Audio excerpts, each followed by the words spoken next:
Allez, donc Brouchim Habayim à toutes et à tous. Kol hakavod d'avoir fait à nouveau le déplacement pour notre shiur hebdomadaire du lundi soir. À quelle heure? 20h. Quelle adresse? 8 rue Gorbeau. Vous êtes venus magnifiques. C'est du tac au tac, c'est extraordinaire. Kol hakavod, alors on est veille de fête. Bon, j'ai envie de dire, on est presque veille de Kippour. Donc voilà, Bezrat Hashem encore, comme on dit, les horaires et les vavot, pour réveiller les cœurs de ce qui se passe. Je pense pas que je vous l'ai dit à vous. Rosh Hashanah, on a passé un Rosh Hashanah extraordinaire. J'espère que c'était le cas pour vous aussi. On a eu 3 jours. D'un côté, c'est pas évident, surtout pour les dames, de prévoir avant, pendant, d'enchaîner la cuisine. Mais sachez, je vais vous dire une chose, sachez que l'investissement, surtout les dames, parce que nous, franchement, on est des clients à la maison. On prie, on rentre, on mange, je vais dormir. Avec ça, on est fatigué d'avoir mangé.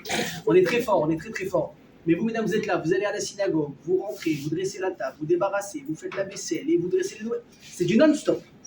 Je peux vous dire que tout ce que vous investissez, les revod achag, vous avez un mérite, je vous envie extraordinaire. Sachez que chaque seconde de fatigue, chaque fatigue dans les jambes, dans le cou, de sueur, tu vois que je il récupère ça et je peux vous dire, il va vous le rendre en plécha positif pour cette année. Si Dieu veut.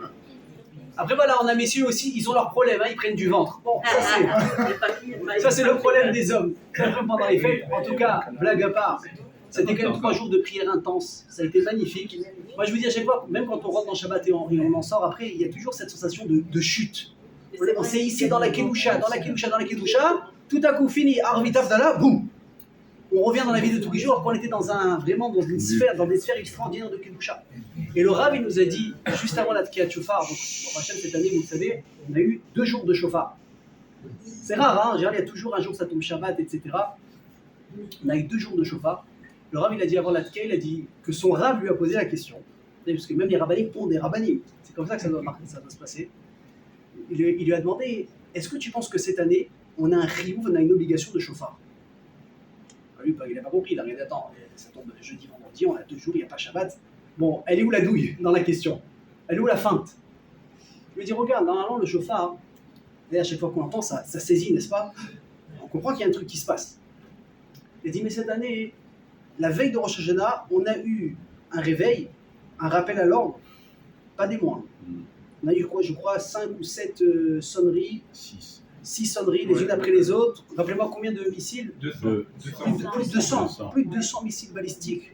Baruch Hashem, on a été protégés. Vous savez, j'adore, les gens disent, oh là là, le dôme de fer, qu'est-ce qu'il est efficace. Il est efficace. C'est marqué dans les Teilim. Im Hashem lo yishmor ir shav shakat shomer. C'est-à-dire que il ne garde pas à la ville. Tu peux payer des gardiens jusqu'à demain, c'est comme si qu'ils dorment sur place. C'est Hashem, il est là, il prend chaque truc, il fait comme ça, avec sa main. Ben, évidemment, il déguise la main parce qu'on appelle un dôme de fer. Et au Hachem qu'on a ça. C'est la manière humaine de se protéger. Mais qui est derrière tout ça? C'est que je me rends. Et malheureusement, voilà, on est aujourd'hui dans un jour, je pense, qui va rester gravé dans tout le Ham Israël, le 7 octobre. C'est comme ça. Ce matin, je me suis levé, j'ai une rama, j'ai dit ce qui se passe.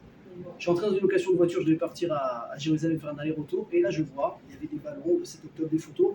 Ça m'a saisi. Alors c'est vrai que nous, on va plus se référer à Simchat Torah. Simchat Torah, on va y avoir également ce rappel à l'ordre. C'est douloureux. C'est douloureux. Et voilà, et on s'est rendu compte le 7 octobre que malgré l'armée, malgré les renseignements extraordinaires, malgré Shabbat, malgré le Mossad, malgré ce que vous voulez, quand il y a une xéra de Vachamaim qu'on ne comprend pas, voilà, on a beau avoir une armée, on a beau avoir des dômes de fer, des informations, etc. Imachem lo ishmorir shav shakat shomer, ça sert à rien.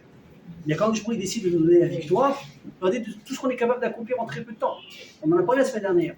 Le Liban, Israël, voilà, bon, à l'intérieur, on a réussi à se protéger. Et Bezrat Hashem, il ne faut pas avoir peur. Mais voilà, les horaires Talevavot, il faut encore prendre conscience qu'on n'a pas terminé. Et ce qu'Hachem attend de nous quand il nous fait ces rappels à l'ordre de sonnerie qui retentit dans nos oreilles et dans nos cœurs, c'est une chose. C'est pas le mot magique, Teshuvah. Teshuvah, j'ai envie de dire, bon, ce ne sera pas le cours de ce soir, mais évidemment, Ardout. L'unité dans le Ham Israël. C'est incroyable comment, dès qu'il y a eu le 7 octobre, tout à coup, il n'y a plus de différence dans les Juifs. Incroyable. Religieux, non religieux, gaucho, droite, israélien, français, il n'y a plus de différence. Tu es juif, tu es en galère, je viens. Les gens ils sont venus des États-Unis, de France pour rentrer dans l'armée. Les gens qui étaient déjà là, ils sont partis, ils ont aidé. Même moi, je me rappelle, je cherchais, j'appelais les gens, mais où on peut faire des paquets? Je suis parti moi 1 fois ou 2 dans les bases pour les jouer les soldats, pour l'amener à manger, pour leur remonter le moral. On avait envie de le faire. Et les gens étaient reconnaissants. Et tout à coup, je me suis rendu compte, des fois, je prends souvent le train pour me déplacer, etc. Et on voyait dans le regard des gens qui n'avaient pas le même regard les uns sur les autres. Tout les gens ils étaient beaucoup plus gentils, permissifs, c'est pas grave, Achi, mon frère, à quoi le Besséder. Or que d'habitude, tu vois que dès qu'il y a une petite différence peut-être d'habillement ou de religion, tout de suite on est plus sec, tout de suite on est moins permissif, etc. Et c'est dérangeant que ce soit comme ça. Et malheureusement, on a besoin de rappels à l'ordre tellement violents qu'on a envie, mais arrêtez d'être différents. Vous êtes un. Alors j'espère que la douloureuse leçon qu'on a pris en pleine tête, et tout l'âme Israël a été touché par ça, qu'on habite en Israël ou non, qu'on faisait partie de ces malheureux, de ces kibbutzim ou non, j'espère qu'au moins ça va nous garder à l'esprit une vraie leçon. Am Israël, Chaïd. Et Am Israël, Echad. Hachem est un, le peuple d'Israël. Vous savez, on l'a dit déjà à Shavuot. Oraïta, qui est le Kucha Berichou. Oraïta et Israël, Chadou. Akadosh Baruch Hu, la Torah et Israël ne font qu'un. C'est 3 en 1. Et ça, il ne faut pas l'oublier. Alors, Bezrat Hashem, ce soir, on va également parler, si Dieu veut, évidemment de Teshuvah. Et je vais revenir sur un passage extraordinaire qu'on a vu dans la Haftara de cette semaine. Comment on appelle le Shabbat de cette semaine? Vous vous souvenez? Shabbat? Alors, une correction. C'est pas Shabbat Teshuvah. Non. Shabbat Shuvah. Sur le nom de la Haftara, Shuvah Israël, Adashem Elokeva qui Chachal Tabavonecha. Alors, il y a ce petit erreur qui se fait où on fait la liaison entre Shabbat et Shuvah, donc ça fait Shabbat Shuvah. Évidemment, Shuvah Israël, ça fait référence, revient vers Dieu, donc ça veut dire faire Teshuvah. Mais il faut savoir que le nom du Shabbat, c'est Shabbat Shuvah, qui veut dire reviens. Et quand j'ai regardé la Haftara cette semaine, qu'on a lu, j'étais très interpellé, et ça m'a beaucoup intéressé à préparer un cours là-dessus, et c'est ce que l'on va partager ce soir avec vous. Et je rentre tout de suite dans le vif du sujet. Le Navi dit quelque chose de très intéressant. Shuvah Israël Adashem Elokecha, ki chashalta ba'avonecha. Traduction, ce tortuga, n'ayez pas honte. Montrez vos connaissances en plein. Shuvah Israël, reviens Israël. Adashem Elokecha, jusqu'à Hachem Dieu, ki chashalta, car tu as trébuché ba'avonecha dans tes fautes. Ensuite il continue. Je saute quelques psukim. Ashur lo yoshienu.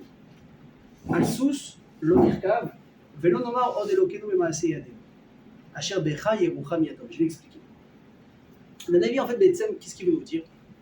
Qu'il faut faire Teshuvah et revenir vers Akadosh Baruch Hu, ça on l'a compris. Shuvah Israël Hashem Elokecha.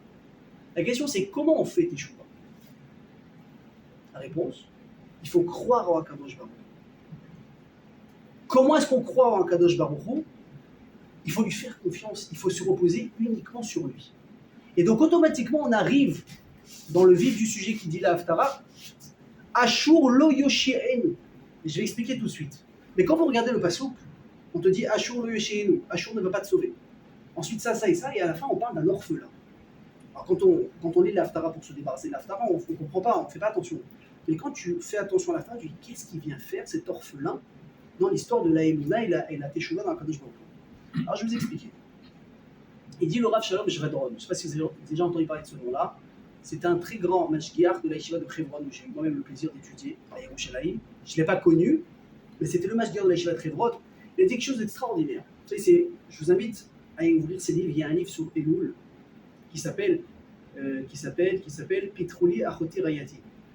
C'est extraordinaire. Il a un livre mamash magnifique qui parle de la Teshuvah et il a un langage tellement, je ne sais pas comment dire, tellement simple, tellement de tous les jours en hébreu. Tu te dis waouh, c'est incroyable. Et il dit la chose suivante là-bas. Il dit, vous savez, une personne, elle n'est pas bête. Une personne, elle a l'habitude d'avoir ce qu'on appelle ses repères. Ses repères dans la vie, il a 2 mains, 10 doigts, il a des capacités, il est intelligent. Donc il a beaucoup, on va dire, l'habitude de faire confiance à ce qu'il connaît. Donc quand on est en temps de guerre, par exemple, on va avoir peur. Mais pas trop. Vous savez pourquoi? Je dis, ça va, attends, oh, j'ai un pays, c'est pas mal. J'ai un super président, il s'occupe de ses habitants. Il y a l'ONU en plus de ça. Les pays s'aident l'un à l'autre. Bon, nous, en ce moment, avec l'ONU, on n'est pas très copains. Mais en général, quand ça se passe bien, vous prenez d'autres pays européens où ça va, ils sont en paix, donc je me dis, bah, ça va, il y a une guerre, oh, tu vois. Lui, il va lui mettre un coup de pression, il y a la France, il y a l'Italie, il y a l'Espagne, il y a ça, il y a ça, il y a ça. Ça va, on est bien. Et donc le type, il commence un petit peu à se reposer sur ce qu'il a l'habitude de connaître. Viens, il a le Navi tout de suite. Ashur, lo Yoshino, c'est quoi Ashur? C'était un pays très fort de l'époque du Navi. On pourrait dire aujourd'hui peut-être comme les États-Unis. Le Navi te dit, il faut que tu comprennes un truc, mon ami. Ashur, lo Yoshino. Celui qui va te sauver, c'est pas les États-Unis, avec leur porte-avions et leur et leurs bateaux de combat extraordinaires, et les F-14, et les F-18, je sais pas, les F quoi, les F-35, je suis resté au F-14, excusez-moi. Il dit ça, c'est pas ça qui va te sauver. Tu dis, bon, tu sais quoi, ok, c'est vrai que les États-Unis sont en train de nous faire faux bon, voilà, Macron, qu'est-ce qu'il a? Il a déclaré quoi? On va arrêter de fournir des armes à Israël, merci beaucoup. T'inquiète pas, on va se débrouiller avec ou sans toi, tout va bien se passer. Si on a réussi jusqu'à maintenant, c'est pas Macron qui va faire une différence, c'est tout le respect du président de la République. Ouais. Non, j'ai rien contre lui, mais bon, il y a des choses qui me font rire quand même. Ok. Tu dis, bon, tu sais quoi? Je fais pas confiance aux pays étrangers. Bon, je fais confiance à mon armée à moi. Ça, le Shabak, le Mossad, ils sont extraordinaires. Voir ce qu'ils ont été capables de faire en Liban en moins d'une semaine. C'est du jamais vu là. Tout à l'heure, tout le monde est d'accord. Je ne sais pas si vous avez vu les nouvelles américaines. Vous voyez les déclarations des journalistes en live, en plein reportage. C'est du jamais vu le coup d'Israël au Liban. Autant de terroristes tués, surtout que ça a été essentiellement qu'eux, il n'y a pas eu de dommages collatéraux, etc. Mais tellement fort, et coup sur coup, je te dis c'est du jamais vu dans l'histoire. Tu te dis, bon voilà, on a une armée extraordinaire. Le Navi te reprend tout de suite et dit, non seulement Ashur le est chez nous, les gars, Al-Sous lo nirkav. Dis pas, j'ai un cheval puissant, c'est lui qui va mener, qui fait référence à l'armée. Tu dis, bon alors qu'est-ce qui me reste finalement? Moi, ça va, j'ai un port d'armes, je fais 1m80, je suis costaud, je connais du monde, ça va, tout va bien se passer. Qu'est-ce qu'il te dit le Navi aussi? Là aussi, tu dois dire quoi? Vélo nomar elokenu b'maaseh. Tu dois pas dire non plus, t'inquiète pas, moi je sais que Hachem il va m'aider, je vais tout faire, ça va, je me fais confiance. Ah tu dis, attends, tu m'as enlevé les pays, tu m'as enlevé mon armée, tu m'as enlevé moi, qui reste? Là le Navi te dit, oh, tu te retrouves comment? Comme un orphelin. Il n'y a plus personne. C'est quoi? Vous savez que la Torah, elle met beaucoup l'accent sur deux personnes avec qui il faut faire très très très attention de ne pas avoir de démêlés. C'est la veuve et l'orphelin. Pourquoi? Chazal disent que qui est la sécurité d'une femme qui la protège? C'est son mari. Les enfants, quand ils sont en galère, vont voir maman, mais quand il y a une vraie galère, maman elle va dire quoi? On va demander à papa. C'est qui l'aura de protection par excellence dans une maison? C'est le papa, la force physique, la protection, c'est le papa. Une femme, si elle a peur, va se à son mari, c'est normal. C'est pas une honte. Sentimentalement, on a besoin des femmes. Physiquement, on aura plus peut-être besoin des hommes. Mais sachez que si on n'a pas le moral et la mentalité des femmes battantes, on est mal barré. Parce que quand un homme il a un coup de bain, un coup de down, s'il n'a pas une femme à côté puissante pour le relever, lui redonner, vous savez, je pense que vous l'avez déjà dit dans un cours, mais je vous le répète. J'ai un ami qui m'a dit il n'est plus avec elle aujourd'hui, il était avec une femme dans sa vie. Il m'a dit que ça a été la période où il s'est senti le plus fort et le plus beau dans sa vie. Il m'a dit écoute, moi je me sentais, écoutez bien ce que je vous dis, indestructible. Indestructible. Il m'a dit de ma vie, je me suis jamais senti comme ça. Elle me donne l'impression que j'étais beau. Alors, vous le voyez, ça a discuté. Mais il m'a dit, j'étais avec elle, j'étais le plus beau, j'étais capable, j'étais fort. J'avais des coups bas, c'est pas grave, ça fait partie de la construction. C'est extraordinaire. Grâce à qui? À une femme. Comme on dit, derrière un grand homme, il y a toujours une femme. Mais bon, maintenant je reviens quand même du côté des hommes. Mais quand on a une vraie galère, qui on va appeler? Papa! Papa, aide-moi, je sais pas quoi faire. C'est comme je vous l'ai dit dans un show également. Vous voyez les jeunes aujourd'hui, n'importe qui, ils ont combien d'amis sur Facebook? À peu près 5000. Dès qu'il y a un déménagement qu'ils appellent, papa, je suis en galère. Ils sont tes potes, c'est des potes fictifs, ça c'est du mytho. Ça c'est les potes là pour les likes, les photos, frérot, je t'aime, truc, t'es parti où? Ça sert à rien vraiment. Donc la veuve et l'orphelin, une fois qu'ils ont plus de papa, ils sont très très très affaiblis, ils sont vraiment mis un petit peu à la portée de tout le monde, on peut leur faire du mal. Et le Yatom, il dit à Kosh Baruch Hu, eux, ils ont personne qui les protège. Alors qui va les protéger? Moi. Il a dit ne t'en mêle pas, ne t'embrouille pas avec des orphelins et des veuves, c'est pas bon. Parce que si tu t'en prends à eux, c'est à moi que tu t'en prends. Parce que c'est moi, entre guillemets, leur mari, et c'est moi leur père. Si moi j'ai pris quelque part l'homme de la maison, vous comprenez? Donc une personne qui dit à Kosh Baruch Hu, moi j'ai personne pour me défendre. Je suis comme un orphelin. Alors qu'est-ce qu'il dit Chazal? Asher becha yerucham yatom. Parce que tu es orphelin, parce que tu te mets comme un orphelin entre mes mains, c'est ça qui va me donner, entre guillemets, l'impulsion de te protéger plus que d'habitude. Vous avez compris? C'est comme ça qu'on va commencer à faire teshuva. Alors sachez que pour faire teshuva, évidemment, il y a le côté technique. Comment on fait teshuva, vous le savez? Ça se fait en 3 étapes.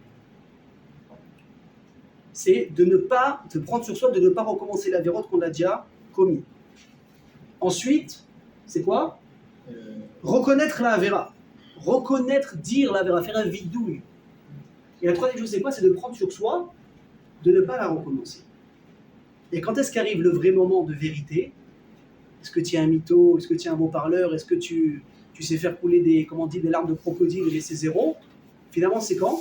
C'est quand la même Avera, elle va se représenter à toi, et tu vas être capable cette fois-ci de tenir et de ne pas céder. Alors évidemment, je précise quelque chose. Un type qui a fait les 400 coups quand il avait 30-40 ans. Un mec qui est en forme, même 50-60 ans. Commencez pas à me prendre au mot, on a l'habitude maintenant. Chacun là. Oui, non. Mais je parle vraiment quand le type il est au top de sa jeunesse. C'est-à-dire, Chazal dit qu'un homme il ressemble à une montagne. De 0 à 30 ans, il accumule toute sa force. De 30 à 50 ans, il stagne, et à partir de 50 ans, il commence à doucement régresser. Donc c'est mon fait une montagne. Ok, mais encore une fois, la chute elle peut être très longue, jusqu'à 120 ans en même temps. C'est long, va vous prêcher. Mais vous avez compris l'idée. Donc le type, il a fait toute la vérote du monde.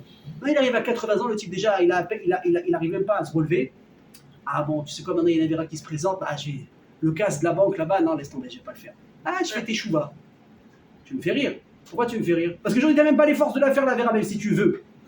Tu peux plus, aujourd'hui, tu vas aller faire les beaux yeux à une fille. Eh, papa, tu n'as plus de dents devant, tu n'as plus de cheveux, qui tu vas faire craquer? Elle va te regarder, elle va traverser direct. Ça marche pas. C'est quoi la vraie force? La vraie force, c'est quand tu es beau, quand tu es fort, quand tu es au top, quand vous êtes séduisante, mesdames, vous pouvez faire tomber n'importe qui. Et tu dis, je suis désolé que je me recouvre. Je vous l'ai déjà dit, j'ai le choix entre la robe comme ça, et mettre en valeur de folie, et la robe qui est moins en valeur, mais je sais que comme ça, je suis tsnoua, je suis une batte à chair. Je me dis, ça, c'est ce qui est chaud. Quand la même occasion elle se représente, et tu as la même force, les mêmes potentiels, les mêmes atouts, et tu décides de ne pas faire. Je me dis, hop, c'est vrai. Ça, c'est une teshuva.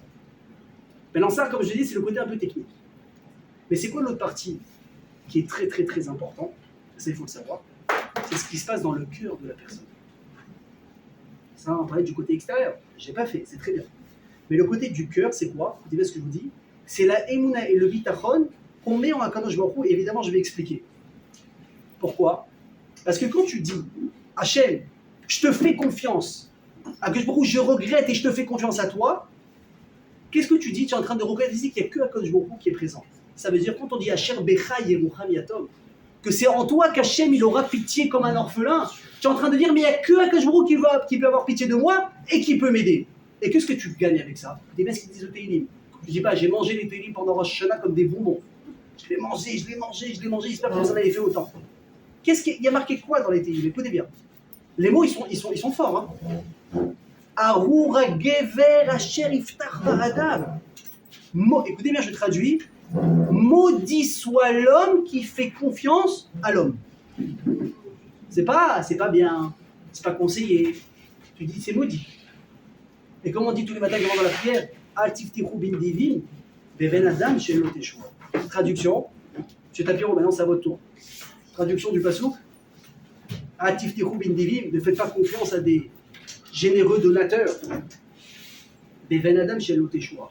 À un être humain qui n'a pas de pouvoir de libération, ça n'existe pas. Par contre, et on le dit ça dans le Birkat Amazon, Baruch HaGever Asher Iftach Ba'Hashem, béni soit l'homme qui fait confiance à qui? À Akadosh Baruch Hu. Et c'est quoi la suite? C'est énorme. Ve'aya Hashem Iftachon. Parce que tu fais confiance à Akadosh Baruch Hu, alors Hashem devient ta garantie qui va te sauver. Vous vous rendez compte ce que ça veut dire? De mettre sa confiance en Hashem, ça t'assure la réussite et la libération. C'est dingue. C'est dingue. Donc quand tu reconnais, comme je vous vois, il n'y a que lui qui peut t'aider, tu as tout compris. Mesdames et messieurs, je ne vais pas vous apprendre la vie. De mon jeune âge, du haut de mon jeune âge, combien de fois on a eu affaire à des belles paroles, à des promesses. T'inquiète pas, je vais te mettre bien, je vais me marier avec toi, tu es la femme de ma vie, tu es en galère, je vais m'associer avec toi, on va investir ensemble, on va cartonner, on va faire. Mais tu dis avec lui, je vais conquérir l'Amérique, c'est pas possible. Et le gars du jour au lendemain, disparu, il n'y a plus rien.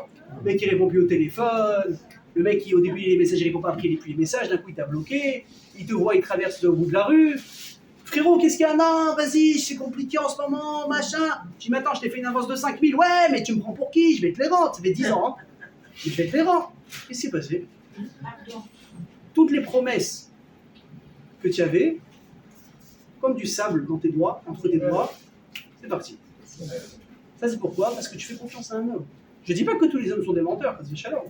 Je ne dis pas que tous les hommes sont des escrocs, c'est vrai, il y a des gens honnêtes et des gens qui vont jusqu'au bout. Mais le seul, écoutez bien ce que je dis, qui a la possibilité de garantir que ce qu'il dit le fera jusqu'au bout, c'est qui? C'est Baruch She'amar Ve'aya Olam. C'est celui qui a dit, qui a créé le monde. Parce que même des fois, on peut avoir, malheureusement, les meilleures intentions du monde. Mais même nous, les choses, elles nous échappent. Même nous, les choses, elles nous échappent. Donc ça ne sert à rien de promettre, de promettre, de promettre. C'est ça qu'il faut être intelligent. Vous voulez, je vous donne un tip, un bon conseil dans la vie pour réussir ce que vous faites. Vous savez ce qu'il faut faire ou pas? Vous voulez savoir? Oui. Bon, notez le RIB et je vous le donne. Écoutez ça.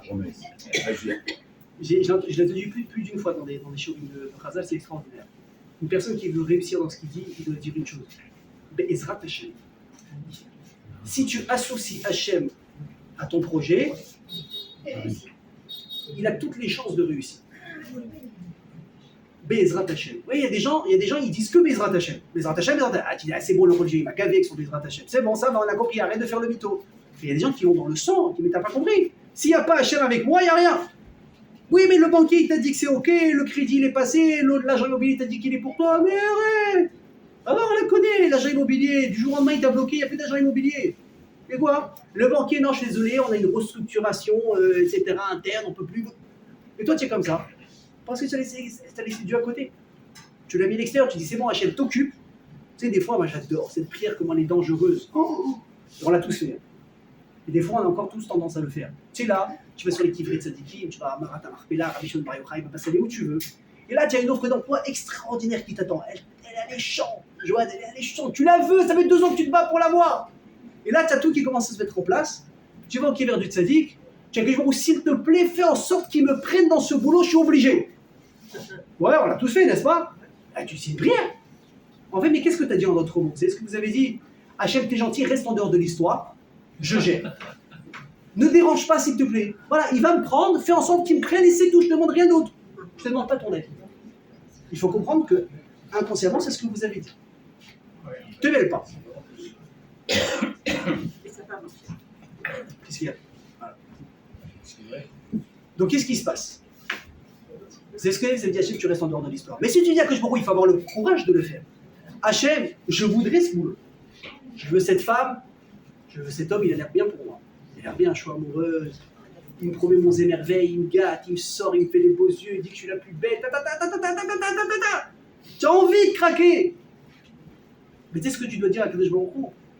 Hachem. Et c'est dur à dire, hein, parce que ça veut dire que tu es prêt à accepter que si ce n'est pas le cas, ça ira pas. Tu dis Hachem, si c'est bon pour moi, que ça se fasse. Et si toi tu juges que c'est pas bon pour moi, alors tu me l'enlèves tout de suite. Ça c'est dur.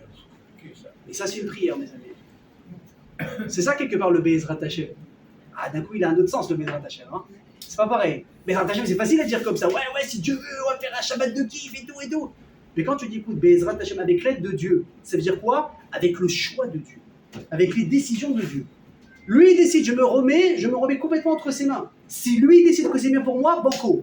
Si lui décide que c'est bon pour moi, malgré les apparences et malgré tout ce que tu veux, que je me bats là-dessus depuis 2 ans, j'accepte Bélève Chalem, que c'est pas pour moi, merci Hachem, tu m'as évité une galère, je sais même pas encore ce que c'est, mais merci. Ça c'est Bézrat Hachem. Et ça c'est quoi? C'est Baruch HaGeder Asher Yiftar B'Hachem. C'est ça croire en Dieu. C'est pas uniquement dire Hachem, c'est qu'il y a une guerre, je sais que tu vas me protéger.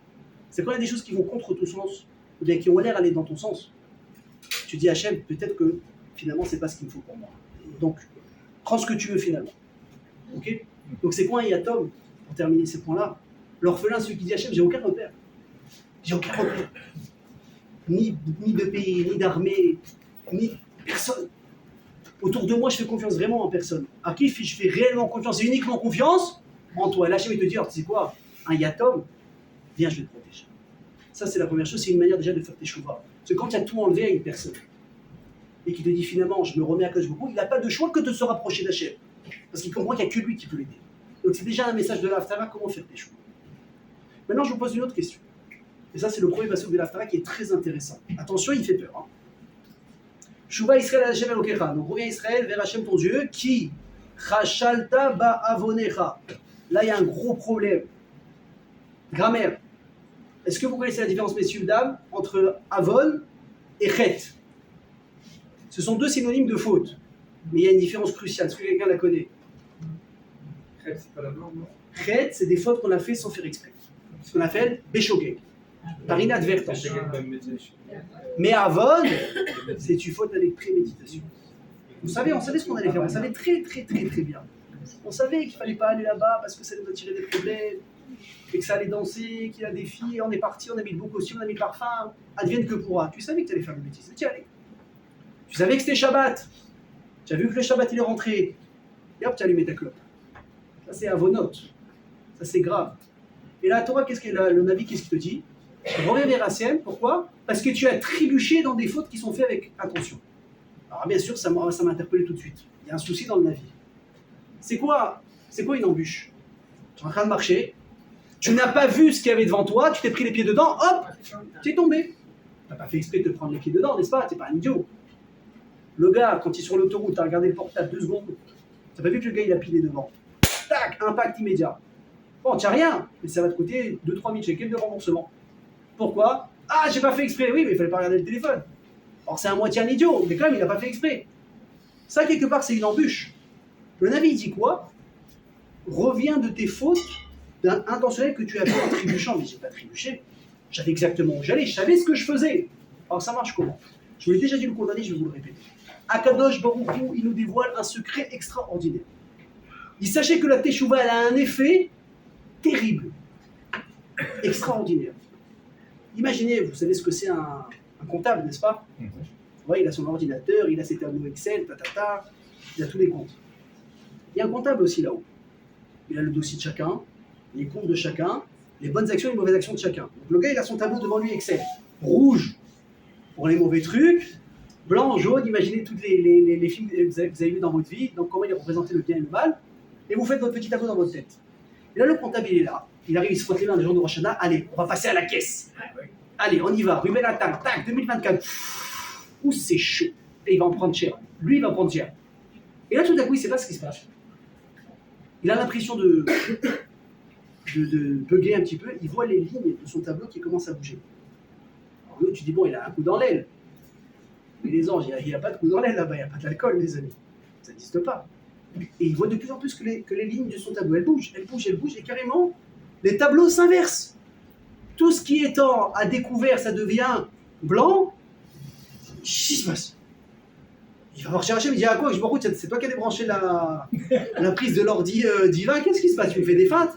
Il dit, moi j'ai rien touché. Il dit, arrête tes bêtises. On est entre nous, ça va, dis-moi, tu me fais des feintes, celui-là tu l'aimes bien, tu veux faire passer le dossier entre deux. Il dit, je te promets, j'ai rien fait. Il dit, c'est lui qui fait. Comment lui il touche l'ordinateur en haut? Il ne sait même pas qu'on est existant. Il croit, il sait un petit peu, il entend le chauffard, il se réveille un peu. Qu'est-ce que tu veux qu'il fasse? Dire que je me tu n'as pas compris. Ce type, il est en train de faire tes choux. Et alors quoi? Et alors j'ai dit, bon d'accord, il t'est joué alors. Je te dis, mon ami, une personne qui fait teshuva, elle a le pouvoir de changer son dossier. Et écoutez, le chidouche, c'est quoi? Je vous l'ai dit, mais je vous le répète, parce qu'il faut le répéter toute l'année, ça. Des fautes qui sont faites avec préméditation, avec intention. Vous faites teshuva, vous les transformez en fautes que vous avez fait de manière inintentionnelle. Vous vous rendez compte? Vous avez transformé votre dossier chez Akadosh Baruch Hu. Donc il te dit, les Navi, si tu fais teshuva, Shuva Israël Hashem Okera, ki rachalta ba'avonecha.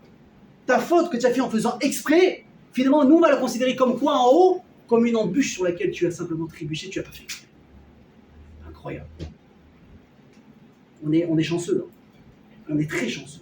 Une deuxième chance. C'est de la folie. Et dire que je me retrouve, ça c'est le premier niveau de Teshuva. C'est ce qu'on appelle quoi Teshuva? Par crainte. C'est Rosh Hashanah. Tu entends le chauffard. La veille, tu as entendu 6 alarmes dans le pays. Tu as peur. Tu as peur de ce qui peut se passer, de ce qui peut t'arriver, de ce qui peut arriver à ta famille. Surtout, je ne sais pas si c'est votre cas quand vous avez de la famille à l'armée, comme c'est mon cas à moi. Si je peux vous dire que vous ne regardez pas ni l'armée ni la guerre de la même manière. Pour la petite histoire, je vais passer pour quelqu'un de ridicule, mais je vous le dis quand même, c'est pas grave. Un jour, j'étais avec des amis, il y a des années, on est parti faire, vous savez ce que c'est un paintball? Oui. C'est des pistolets avec des billes de couleur. Mais elle part très très fort. Très très très fort. C'est une partie qui se joue en 10 parties. Donc on a fait 2 équipes avec les copains, on est parti jouer. Les 5-6 premières parties, on rigole, on se tire, personne ne me touche, je suis content, moi je touche des gars. Ça me fait rire, je dis magnifique, les doigts dans l'air. À la 7e partie, j'ai pris une balle, là, sur le doigt qui était sur la gâchette. Ça fait très très très très mal.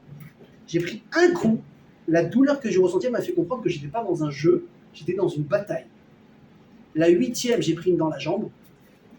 Je peux vous dire que de la 8e à la 10e, j'étais planqué, je tirais comme ça un truc. J'étais en train de me dire, mais ça finit quand ce cauchemar? Et quand j'ai réfléchi comme ça, je me suis dit, attends, viens, on prend des proportions. Si ça, c'est un pet de gomme, tu prends une bille par un copain, et c'est quoi la guerre? Tu n'as pas un copain en face de toi, et tu n'as pas une bille de peinture en face de toi. Tu as une balle. Si tu lèves la tête sur un mauvais moment, tu fais un faux mouvement, le type il est un peu trop bien visé, c'est fini. La dernière chose que tu vas te rappeler, c'est une balle qui arrive si tu la vois. Je veux dire, quand vous avez de la famille là-bas, ça vous fait peur. Ça vous fait peur. Vous ne priez pas de la même manière quand vous priez, quand on fait le Mishivara pour les Chayei Tzva Hagana l'Israël. On ne prie pas de la même manière quand on imagine des visages qu'on connaît. Vous vous rendez compte? Donc tu es là, tu as peur, tu fais tes choubas par crainte. Hachem il dit, tu sais quoi, c'est bien, j'ai transformé les Averot, on l'a dit, Bézil, à choquer. Ça c'est quoi? Ça c'est Rosh Hashanah. C'est plus sérieux. C'est le jeûne, c'est le chauffard, c'est Asirati Metchouva. C'est d'accord. Hachem il dit, il y a un deuxième niveau extraordinaire. C'est pas la teshuva par crainte, c'est quoi? La teshuva par amour. Et écoutez bien ce que je vous dis, c'est quand par excellence la teshuva par amour. On aura l'occasion d'en parler si tu veux plus près de Sukkot. C'est à Sukkot. Et je vais vous expliquer comment ça fonctionne. C'est marqué à propos de la mitzvah de la Soukha, vous savez qu'on dit que si pendant qu'on fête Sukkot, il se met à pleuvoir, et que l'on est obligé de quitter la Soukha parce que voilà, c'est pas vivable, évidemment on est exempté, il n'y a aucun problème. C'est d'ailleurs juste, petit halakha comme ça, rapide, même si c'est pas un cours d'halakha, quand une personne elle vit mal dans sa Soukha, elle est exemptée de Soukha. S'il fait trop chaud, s'il y a des moustiques, s'il pleut, s'il n'est pas bien, il est exempté de Soukha. C'est-à-dire, c'est pas une mitzvah de rester, de souffrir dans la Soukha, non, vous n'avez rien compris. Alors, évidemment, il faut être intelligent avant Soukha, de faire en sorte que tout se passe bien. D'ailleurs, c'est une des halakhot de Soukha. Imtsel meruba mechamata kshira, vimchamata meruba mitzila psula. Une Soukha, il faut qu'il y ait plus d'ombre que de soleil. S'il y a plus de soleil que d'ombre, la Soukha n'est pas cachère. Ah, mais pourtant j'ai mis un strat, j'ai mis des murs. Baba, quand on dit mifran atotsa, on regarde le résultat. S'il y a plus de soleil que d'ombre, c'est pas souple. Pourquoi? Parce qu'on sait très bien que c'est pas vivable. Alors il faut être intelligent. Tu mets ton scarf comme il faut. Tu vas dans un endroit où il n'y a pas des courants d'air, tu vas attraper un torticolis. Et c'est un endroit où il n'y a pas de moustiques. Vous avez compris? Un minimum, il faut être intelligent. Par contre, elle nous dit la Torah malgré tout que si, pendant Sukkot, il se met à pleuvoir et que l'on est obligé de quitter la Soukha, c'est un mauvais signe. Je répète. Si pendant Sukkot, surtout le premier jour, où c'est vraiment la mitzvah de manger du pain et tout, si le premier jour, enfin même pendant les jours de Sukkot, il pleut et qu'on est obligé de quitter la Soukha, c'est pas un bon signe pour nous. Pourquoi? Alors pourtant, à Paris et à Marseille, on a eu des Sukkot pluvieux, hein, et on faisait moti comme ça avec des manteaux, on rentrait à la maison. D'ailleurs, je répète quelque chose d'important. Hein. Vous avez commencé à faire moti dans la Soukha. Vous avez fait kiddush moti, vous vous souvenez, c'était le coup classique. On faisait kiddush moti, bam, il se mettait à pleuvoir. Vous vous souvenez? Extraordinaire. Vous rentrez à la maison, est-ce que je peux continuer à manger du pain? Je suis plus dans la Soukha. Oui. Maintenant, une question, il s'est arrêté de pleuvoir. Est-ce que je dois rentrer? Non. Vous continuez à manger dans la Soukha. Vous êtes exempté, Alors, encore une fois, quelqu'un qui veut faire le bien, c'est même pas une question de khumra. Il est attaché une fois de la Soukha, il veut rentrer manger dans la Soukha, voilà, vous rentrez. C'est pas une obligation. Une fois que vous avez quitté la Soukha, vous pouvez finir votre Seuda comme si vous étiez dans la Soukha. Et ne cherchez pas la goutte d'eau, d'accord? Et pas, ah, j'ai senti un truc. C'est pas lourd, tu as payé ta Soukha 2000 balles, tu l'as construit pendant 4 jours, tu t'es cassé les doigts, profite, c'est un minimum. Ok? Fais kiffer les enfants. Les enfants, déjà, ils voient la Soukha, papa il fait la Soukha, papy il fait la Soukha, c'est ma place, ces trucs, les guirlandes. Tu as mis, tu n'as pas mis. Faut être intelligent, faut vivre la mitzvah. Donc si on quitte la Soukha, on dit c'est pas un bon signe. Et je vous dis les termes de la Gemara. Pourquoi? Yored Geshem. Chez Moné Amita ou Kamel Mitzvah, Zedome les Evet chez Moké Kos les Rabo, vous chauffer l'obapani. Quand la pluie elle tombe dans la Soukha, ça ressemble à quoi? À un esclave qui vient servir un verre d'eau à son maître, et lui, qu'est-ce qu'il fait? Il lui jette à la figure. C'est-à-dire quoi, entre guillemets, je veux pas de ta mitzvah. Va te faire voir, ça m'intéresse pas. Ça fait mal. Maintenant, je vais vous dire quelque chose. Il a double tranchant ce mot. Ça veut dire quoi l'imzog en hébreu? Alors, ça veut dire verser. N'est-ce pas? Je prends une bouteille et je verse d'une bouteille à un verre. Donc on a dit, c'est comme un serviteur qui verse un verre d'eau et que son maître il dit j'en veux pas. Mais Chazal disent que l'imzog c'est aussi un autre sens. C'est quoi l'imzog aussi dans la Shon Chazal? Ça veut dire aussi couper. Vous savez, le vin à l'époque il était très très très très fort. On pouvait pas boire le vin comme il était à l'état pur, c'était pas possible. Aujourd'hui ce qu'on a, ça s'appelle pas du vin, sachez-le. Je suis sûr que peut-être pour les gens de l'époque, ça s'appelle peut-être un jus de raisin et encore. Et encore. On était obligé de quoi? De couper le vin avec de l'eau pour adoucir le vin. C'est ce qu'on appelle quoi? L'imzog et tayaï. Couper le vin avec de l'eau. Vous commencez à me voir revenir ou pas? Il dit à que je que c'est un truc extraordinaire. Il dit les amis, il y a eu Kippour, il y a eu Rosh Hashanah. Maintenant il y a les Mitzvah. Laissez tout tomber, rentrer dans la soukha. Qu'est-ce qui se passe dans cette soukha? Vous savez qu'il y a 2 mitzvot uniques dans la Torah qu'on peut accomplir avec tout son corps. La première, c'est d'habiter en Eretz Israël. On a de la chance, hein? Chaque seconde que vous passez ici, c'est une mitzvah que vous accomplissez avec tout votre corps, des pieds à la tête. Essayez de chercher, il n'y a pas beaucoup de mitzvot comme ça. Les tefilin, c'est le bras. Shabbat, bon, Shabbat, on fait Shabbat, mais c'est pas, voilà, on a compris. Manger cachère, c'est ma bouche, etc. Tu habites en Eretz Israël, c'est tout ton corps qui fait la mitzvah. Deuxième mitzvah, c'est quoi? La soukha. Tu rentres dans la soukha, tout ton corps accomplit une mitzvah. Mais alors, quelle mitzvah tu fais? Tu t'assois, tu fais rien. Pour éviter quand même le poker dans la soukha. Évitez. Vous voulez rentrer dans le poker, ça je vous dis rentrer à la maison, vous rentrez après pour voir. Ah non, j'ai assisté à ça. C'est pas très. Moi, si je joue au poker, je reste tout le monde, je préfère ne pas jouer. J'ai pensé. Vous avez compris? Donc il faut éviter. Donc qu'est-ce que tu fais? Écoutez bien ce que je vous dis. Vous vous asseyez, vous faites rien. Même dormir, il y en a qui dorment dans la soukha. Oui. Mais qu'est-ce que tu fais quand tu dors? Tu baves, tu rêves, tu voles. Oui, mais je suis dedans. C'est extraordinaire, mais ton cerveau il est débranché. Tu as accompli une mitzvah. C'est pas extraordinaire cette mitzvah. Il te dit quoi que je me dis, il faut que tu reprennes quelque chose. Et c'est ce qu'on lit, écoutez bien ce que je vous dis. C'est ce qu'on lit pendant 40 jours. Le mitzvah, vous savez qu'on rajoute les David, Hachem, ouais messieurs, qu'on fait la synagogue. Qu'est-ce qu'il dit le pasuk? Ispeneni besuko beyom ra'a. Viens te réfugier dans la souka le jour qui sera mauvais.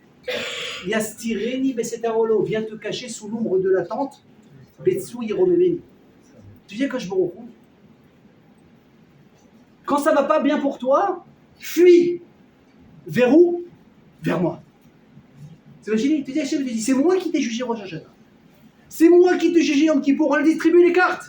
C'est bon, c'est pas bon, on sait pas encore ce qui va se passer. Hachem te dit, maintenant qu'est-ce que tu fais? Tu cours vers moi. Viens, je te prends sous mon nez. Et ensemble, qu'est-ce qu'on va faire? On va être Mosè. On va adoucir les dynimes de Rosh Hashanah et de Kippour à travers la mitzvah de la Soukha. Et donc, quand un homme, il se sent protégé, aimé par un Kodesh Baruch Hu, à ce moment-là, sa teshuva, c'est pas par crainte, c'est quoi? C'est par amour. Et si j'arrive à faire teshuva par amour, qu'est-ce qui se passe, mesdames et messieurs? Accrochez-vous. Non seulement t'es mis à Averot et sans plus compter comme des Averot, même pas d'intentionnel à inintentionnel, mais ça devient des Averot et se transforme en quoi? En mérite, en srouillotte. Mais c'est de la folie. Mais c'est de la folie. Le comptable là-haut, il a jeté son tablier, il a démissionné. Il dit, c'est un pays de fous ici. Il dit, c'est des fous ici. T'imagines, tu vas à la banque ou pas? Monsieur Navé, bon, pas vous. Le type, non, pas vous, mais vous êtes en face de moi. Parce que je vous ai langué. Imagine le type, il va à la banque. Il doit 300 000. Le type, il vient, il a préparé un gâteau, il a mis son costume. On me dit, monsieur le banquier, ça fait combien de temps qu'on se connaît, vous et moi? 30 ans. Allez, passez l'éponge. Le mec qui va regarder, il va dire, ramène de l'eau, d'ailleurs on efface l'éponge, t'amènes pas d'eau, d'ailleurs on efface pas d'éponge. On est d'accord ou pas? C'est comme ça que ça marche dans la vie. Hachem te dit avec moi, c'est différent. Tu fais tes choix, je transforme tout. Alors, on va arriver à expliquer un peu comment ça marche.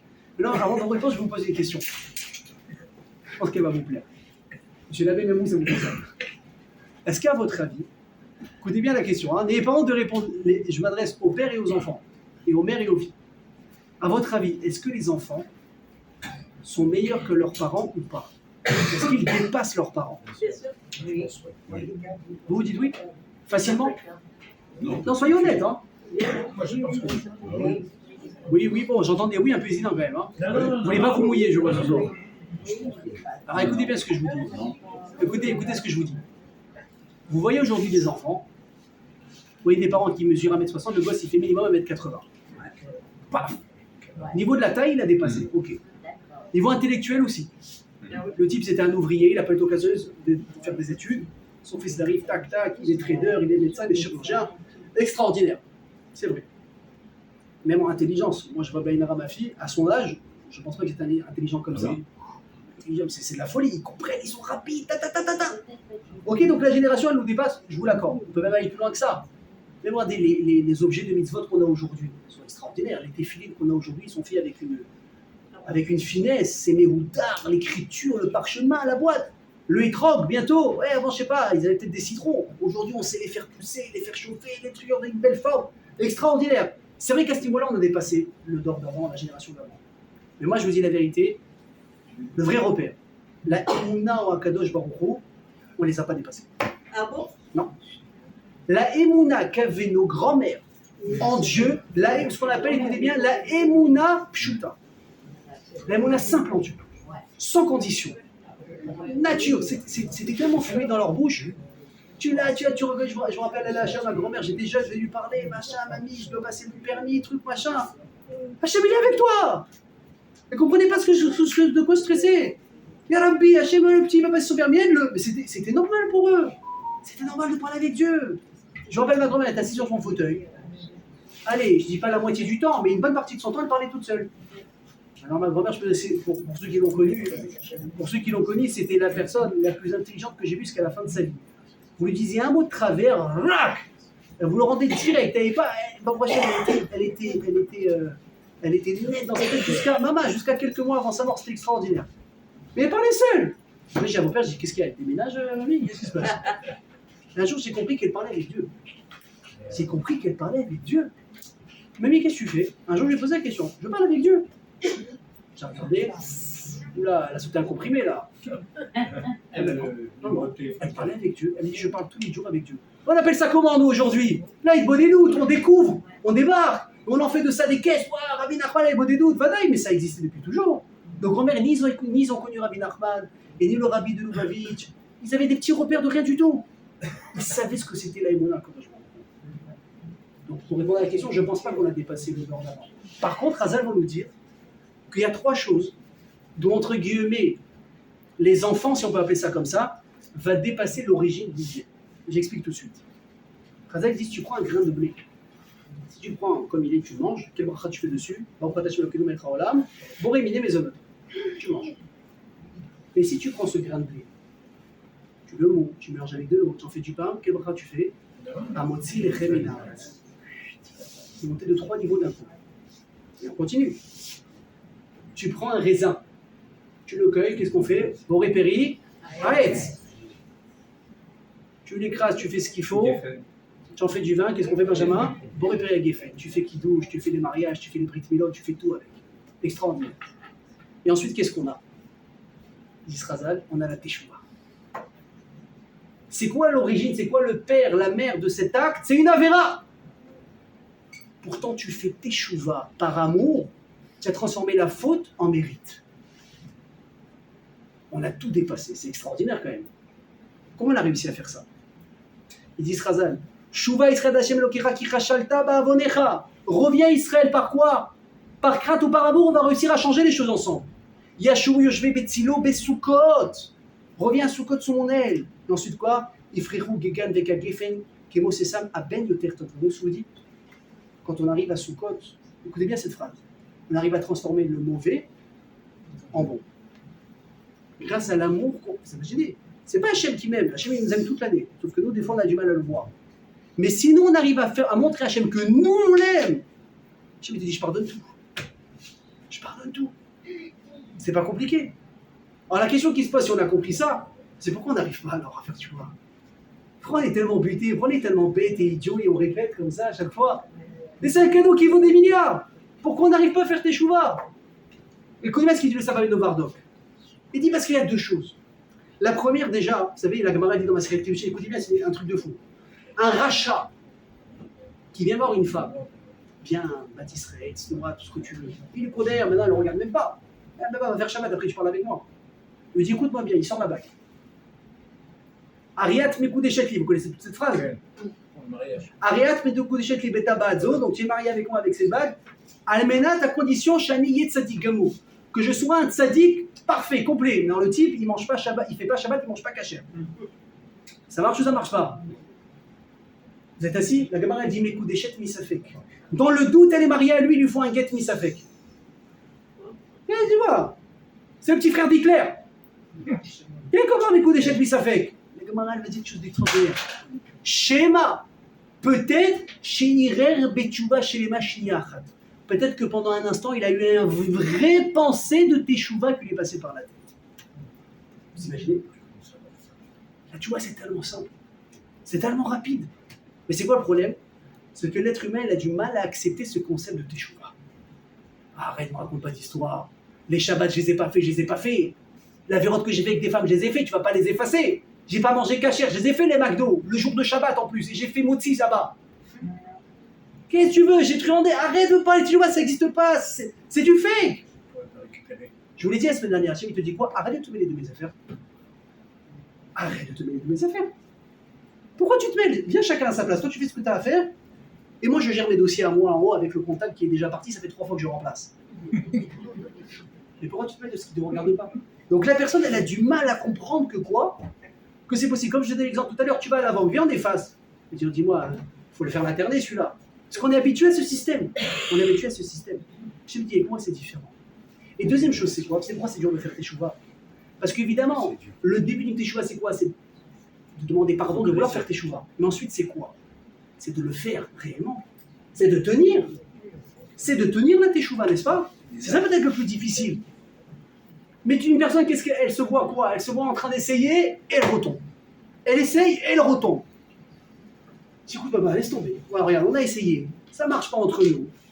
On va pas essayer comme ça marche pas, salut, au revoir. Je reste dans mon chemin. Et toi, Hachem, tu restes dans ton chemin. Tu vois bien que j'arrive pas. Et là, Chazal dit qu'il y a une très très très grosse erreur. Parce que Hachem, il te dit, tu sais que même si l'acte te fait tomber, tu sais ce que j'attends, moi? C'est la marshava. C'est ce que tu as dans la tête, c'est la pensée. Parce que, écoutez bien ce que je dis, Akirata marshava, yechola la hakor et tamaase. La pensée, elle peut déraciner l'acte à la source. Et comment ça marche? Écoutez, je vais vous expliquer, c'est très simple. Je vous donne un exemple. Imaginez que vous prenez un espion qui travaille pour le pays, donc pour le Mossad par exemple, on l'envoie espionner au Liban ou je ne sais pas quoi.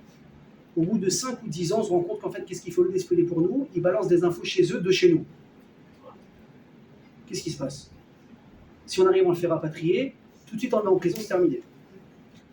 Il n'est pas pardonné, prison à vie, les plus graves sanctions. Non, le type, il aura beau hurler, jurer, je vous promets, je ne recommence plus, faites-moi confiance, donnez-moi une seconde chance, c'est foutu, c'est mort, c'est fini. On ne fera plus confiance. Alors allez-nous, vous prenez un couple, chacun, ou peut-être quelqu'un est parti voir ailleurs, ça va être compliqué de regagner la confiance d'une personne. Le type, il a beau jurer, machin, il faut se lever très très très très tôt pour regagner la confiance d'une personne. Maintenant, je vous pose la question. Si Eliyahu Hanavi vient, il s'adresse à la dame ou à l'homme. Il dit, tu sais, moi Eliyahu Hanavi, je peux te signer, je te garantis que là je vois les 50, 100 années à venir, le type ou elle, ils vont être droits comme la justice. Il n'y a plus d'écart possible. Je te promets qu'il va rester droit. Eliyahu Hanavi, hein. Là tu te dis quoi? Ah, il a gaffé, il a mal fait, il a eu un moment de faiblesse, elle a eu un moment de faiblesse. Mais maintenant, moi, ce que j'ai quoi? J'ai l'assurance qu'il va pas, ou elle va pas recommencer. Là, tu es prêt à réouvrir la porte. Pourquoi? Parce que tu as une promesse de quelqu'un qui est solide. Mais toi, tu as du mal à y croire. Pourquoi? Parce que toi, tu ne vois pas l'avenir, tu ne sais pas comment ça va se passer, tu as peur. Il te dit à Kadosh Baruch Hu, mes amis, la Teshuvah, c'est comme ça qu'elle fonctionne avec moi. Si au moment où tu fais Teshuvah, tu as une vraie pensée de Teshuvah que tu ne veux pas recommencer, mais je te fais confiance. Moi, je suis prêt à te faire confiance. Parce que au moment où tu fais Teshuvah, je sais que tu es capable de tenir. Ah, mais tu vas tomber finalement. Ça, c'est Sheva Ipol Tzadik. Un Tzadik, qu'est-ce qu'il fait? Il tombe 7 fois. Mais qu'est-ce qu'il fait? Parce que la vraie Teshuvah, c'est ce qui m'intéresse ici. Alors évidemment, je vais pas vous dire on peut faire Teshuvah n'importe comment. Je vais vous donner une petite notion, vous allez comprendre, et avec ça, on va terminer ici. Dans les 5 minutes. Prenez un chiloni, un non-religieux complet. Le type, il écoute des cours, machin, etc. Bon, ça lui parle. Il dit, bon, tu sais quoi, regarde. Toute la Torah, c'est compliqué. Je préfère faire teshuva, mais uniquement sur une mitzvah. Je prends les tefs. Le reste, je jette, ça ne m'intéresse pas. Est-ce que ça peut le faire teshuva? Vous dites non. Ok, je continue. Un type, il vient. Il dit, tu sais quoi, toute la Torah, c'est compliqué. Mais je vais commencer doucement, doucement, avec une mitzvah. Est-ce qu'il a fait teshuva? Oui. C'est quoi la différence? Il a fait un en avant. C'est le début. À la fois, et il continue. Parce qu'il va continuer. Là, il a dit, il a dit la Torah, elle ne m'intéresse pas, je choisis ce qui m'intéresse, je prends que ça. Il dit, non, non, banquier. La teshuva, c'est pas une personne qui veut se convertir. Mais pas non, moi je prends ça, je vais migrer parce qu'aujourd'hui c'est le spa, Shabbat c'est pas mal, on voit les copines, on fait une bonne bouffe, je vois ce qui m'intéresse, je prends. Non, ma chérie, c'est où tu prends tout, ou tu prends rien. Une teshuva, ça se fait pas à condition. Tu prends le paquet. Mais la différence, c'est quoi? C'est une fois que tu as tout pris, tu dis Hachem, je suis pas capable de tout faire en une fois. Doucement, doucement. Hein, comment on dit en arabe doucement, doucement? Je suis là. Et voilà, tout le monde s'est réveillé, c'est extraordinaire. Hein, on touche aux origines. Chouïa, exactement. Doucement, doucement. Je me dis, mais je suis d'accord avec toi. Écoutez bien ce que je vous dis. C'est ça la teshuva. Entendez bien ce que je vous dis. C'est quoi la teshuva? Écoutez bien, mesdames et messieurs. C'est de prendre quelque chose, quelque part, qui ne vous appartient pas encore. Et de dire Hachem, mais j'y m'y attache parce que je veux réussir. C'est-à-dire qu'aujourd'hui, je ne suis pas Zakai. Je ne peux pas passer le jugement. Je n'ai pas assez de mitzvot. Il y a trop de choses à faire, c'est compliqué. Il faut une vie entière pour faire teshuva. Mais quand je prends une petite chose qui n'est pas encore à moi et je la transforme en quelque chose qui va devenir la mienne. Qui va devenir mienne. Comment? Je prends une petite chose. Et je sais que je pourrais la tenir. J'ai fait teshuva. Il dit, vous savez, on a cité tout à l'heure le Rav Shalom Shvadron, mais ce n'est pas de l'Yeshivat Hebron. Il disait que quand les Bachourim venaient le voir à l'Yeshiva, ils disaient, Rav, qu'est-ce que je peux prendre sur moi pour faire teshuva, Rosh qui pour Soukot, ce que vous voulez même toute l'année. Il dit, réfléchis à un truc que tu sais que tu peux tenir et viens me revoir demain. Ok, le mec il passait l'après-midi, la soirée, il méditait, il réfléchissait. Le lendemain après, il allait voir son Rav, ça y est, j'ai pris une décision. Il dit, très bien, tu n'es pas obligé de me dire ce que c'est. Non, tu vas me rendre un service. Divise-la en deux, tu gardes la moitié, tu commences à travailler. Wow. Vous avez compris? Pourquoi? Parce qu'il faut être capable de prendre des choses qu'on va pouvoir tenir. Parce que c'est quoi la teshuva, comme elle a dit la dame ici tout à l'heure? La teshuva, c'est quoi? C'est d'être en avancement perpétuel. Ça, c'est la teshuva. Faire du surplace, c'est déconseillé. Vouloir voler trop haut, qu'est-ce qui se passe? On va se cramer. Mais tu prends ta teshuva, tu prends un petit point et tu es constamment en avant. Je me dis, ça, c'est la teshuva.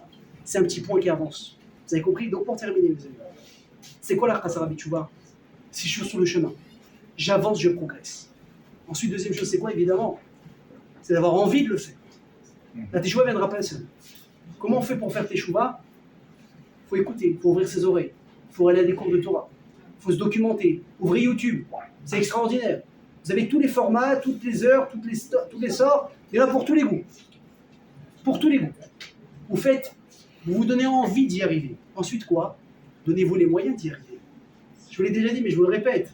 Quand une personne, elle sait qu'elle est très sensible au lashon hara, il aime ça, mais il l'aime, ça le fait vivre, Il va au café le matin, il taille la moitié de Natania.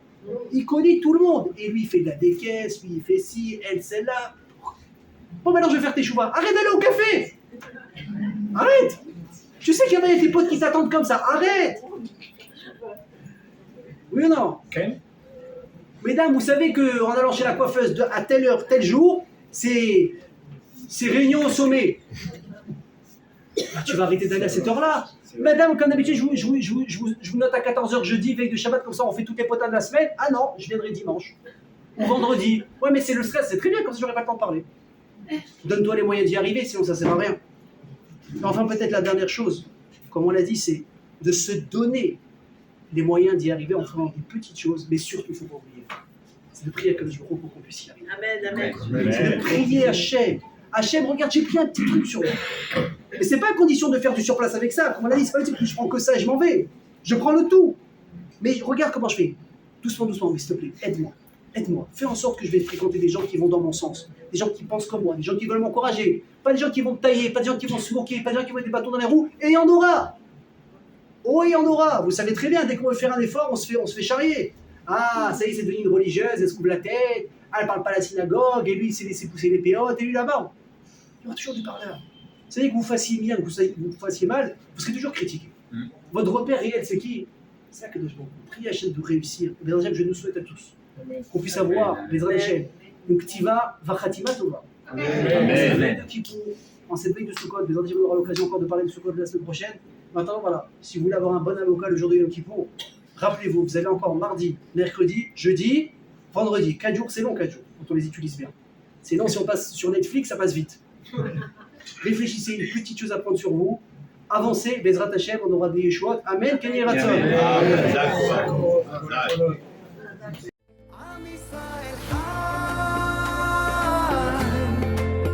אם לא נשכח תמיד